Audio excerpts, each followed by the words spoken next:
Okay, I was sort of like, I was inspired to make this video while I'm sitting here in the bathtub, but I was concerned about creeps. But I mean, you could just see my face, so whatever, man. When inspiration hits, it hits, right? So, I was inspired when I went to visit somebody in my family. Um, this person held the belief that people are who they are, and he was becoming more and more convinced that people's genes are what determine their behavior and that they can't help it. And I, of course, am quite the opposite in thinking. So I was thinking about how I was watching The Patient on Hulu, and I was thinking about how this guy, this serial killer, he thinks that the solution is within somebody else, right? He thinks that if he kidnaps his therapist and that he can fix him, and that somehow something he could do, his presence, whatever it may be, that he will fix his problems. And I was just thinking about what my uncle had said, that people are who they are, and then also that, this guy, and this is a common thing. I talk to people a lot who say stuff similar to this, like, people are who they are, it's genetics, can't change it, can't help it, blah, blah, blah, blah, blah. Now, while genetics may have determined your skin color and some predispositions, it's like epigenetics, which are your DNA, your gene expression that will turn on and off based on its environment, accounts for, like, I don't know, it's like upwards of 70% of your behavior and your experience of life. So I just thought it was really interesting because this male member of my family is supposedly big on science, but he's also somebody that says science is real, like kind of making a strange argument from nowhere. And so I just thought it was super interesting, and I thought it couldn't be further from the truth. Like, obviously, if you have ever been a person that has experienced any kind of transformation in your life and you are able to repeat it, then you know that this is false, that people are who they are is not true, and that you can change based on your intentions and your habits and your actions and behaviors. And so, I really just wanted to emphasize that, like, there's a reason why, kids can be raised in the same environment, and then some of them turn out like crappy people, and others are upstanding citizens, and others yet are just the kindest people. They have the closest, DNA to each other that any of the rest of us have as non-siblings. And yet one of them is thriving while the other is withering away. So it's time and again, this has been proven in my life too. I know that's anecdotal, but it's true. And a lot of people that I talk to also experience the same thing. But it's one of those things where it's like, oh, if you're the kind of person that doesn't believe anything until it's been proven in a controlled experiment with the perfect sample size, which these perfect studies don't exist anyway, then you might have a hard time believing this. But if you are somebody that has a lot of faith and is tuned into her intuition, then you will know that certain things are true without having to prove it. And so much of this exists in history. It's just that it's not the stuff that makes textbooks, and it's not the stuff that people can so easily duplicate. And so this idea that people control the choices they make, people control their behavior, you're responsible for your behavior, is hard for people to believe. And I think it's also it's harder to take responsibility for your behavior and your actions than it is to simply blame someone or something. Take, for example, kids who blame their parents for everything. I've seen this play out with close people to me where, it's like anything that happens to them is the fault of their mom or their dad or both. And I know that we all go through this like sort of phase in teen or early adult years where we're like, oh, this is why I'm so messed up. This is why I think this way. This is why I have these weird tendencies, blah, blah, blah.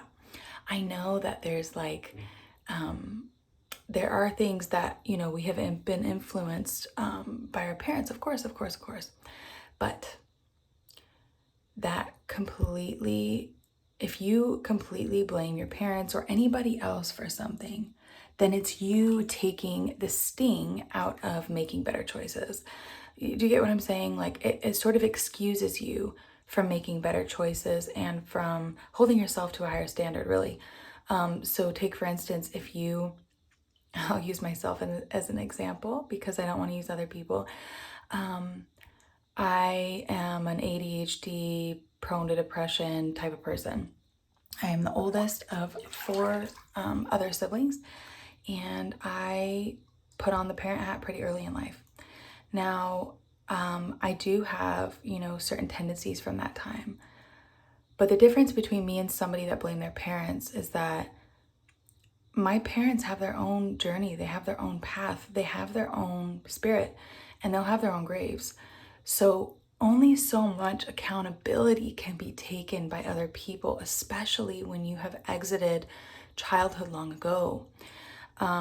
Certainly, I think that everyone should get a counselor. Everyone should have a regular counselor. But certainly, when you enter adulthood, it's helpful to have a counselor to help work through the things that happened in the past, understand why you do things you do, and so that you can have the relevant information and resources to make the changes, patterns you want to break, behaviors that you don't like anymore, bad habits, stuff like that. It's highly recommended. I'm somebody that studied for my master's in counseling. And I know that counseling can really help you sort through stuff like that.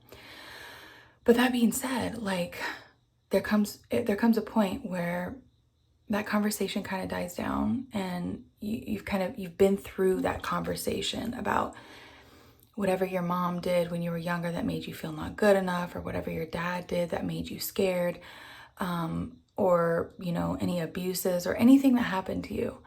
It's come to the point where you've talked it through, you've cried about it, you've grieved, you've raged about it, and you have sort of processed it, but you haven't let go of it. And so you give it so much power over your daily life and your decisions and your actions by blaming them and blaming things that happened to you for your current daily actions and a different reality, right? And I'm not talking about people who, you know, are like enslaved by their parents and they're still going through this. That's not, I'm talking about the average person that like sort of refuses to let go and blames an external force or something out of their control for their current behavior. And it's something that's very disempowering. It's something that will make you very, it makes you feel like a victim, a prisoner. It makes you feel helpless and powerless. And that is the worst way to live. And that can lead to a lot of other really bad behaviors like drinking and drugs and, you know, sleeping with people for temporary relief, etc., whatever. So I want to empower you today to just think about this. Like, I'm not a guru, you know, the old saying, I'm not your guru, whatever. Just because I'm a life coach, I just tend to crystallize knowledge really fast. And I tend to ponder things a lot. So take what you will with this, but I want to empower you to think about how much power you give to external forces in your life for the decisions that you make.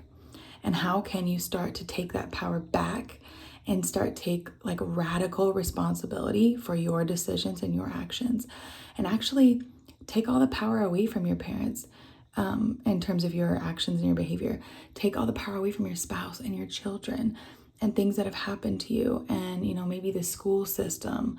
I didn't finish my thought. Classic Bianca move. ADD, ADHD, whatever, prone to depression kind of person, right? These are the labels for me, right? So when I was growing up, I got in trouble a lot in school because I was bored, I was restless. Why would I do things that people tell me to do if they're not a good idea, or if I really truly feel in my gut like I shouldn't do them? And this happened with peers and teachers and such. So you can imagine I was in and out of the principal's office all the time, and I like to have fun friends, and fun friends meant being rambunctious. And so of course that equals, getting in trouble.